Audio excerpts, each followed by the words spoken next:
গতবার খালা কত করে গেছে গো? কত করে গেছে? কত? 1000। এ খালা আপনি পাইছিলেন না 1000 টাকা? পাইছেন? 1000 টাকা দিয়ে কয়খানি ক্ষেত কিনছেন? কয়খানি?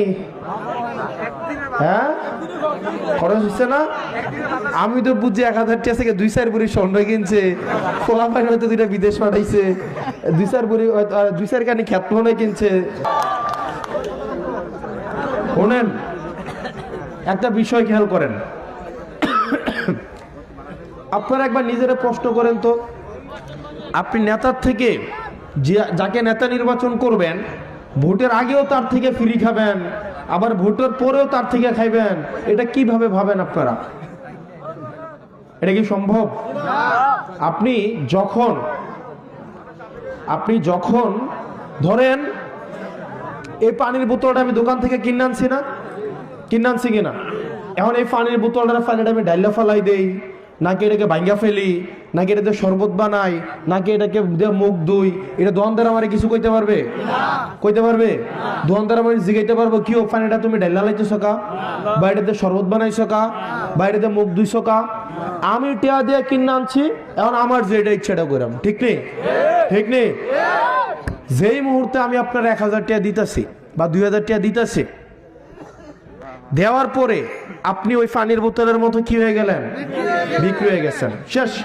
এরপরে আপনার আমি খোঁজ নিছি না নেই নাই, জন্ম নিবন্ধন দিছি কি দেই নাই, আপনার বিজিএফ কার্ড দিছি কি দেই নাই, আপনার হচ্ছে কি ওই যে মাতৃত্বকালীন ভাতা দিছি কি দেই নাই, এগুলো জিজ্ঞেস করার ক্ষমতা আপনার নাই, কারণ আপনি তখন আমার গোলাম। বুঝেন নাই মনে হয়? টাকাটা নেওয়ার পরে আপনি কি হয়ে যাবেন? গোলাম হয়ে যাবেন। আপনি কিন্তু এখন আমার মালিক, এখন আপনি আমার মালিক, কারণ এমপি হওয়ার চাবিকাঠি কার হাতে? কার হাতে? আপনার হাতে না?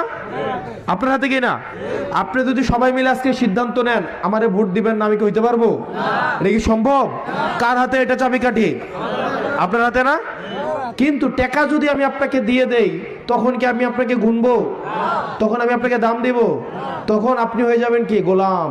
আর আমি হয়ে যাব কি তখন? মালিক। একদিন খাবেন, 5 বছর আপনি আমার গোলামি করবেন। আর অন্যদিকে আপনি যদি একদিন না খান, একদিন আপনি আমাকে ফ্রি সার্ভিস দিবেন, 5 বছর আমি আপনাকে ফ্রি সার্ভিস দিব। এখন আপনাদের কোনটা ভালো? আপনি একদিন 1000 টাকা খাইবেন, 1000 টাকা দিয়ে কয়খানি ক্ষেত কিনছেন?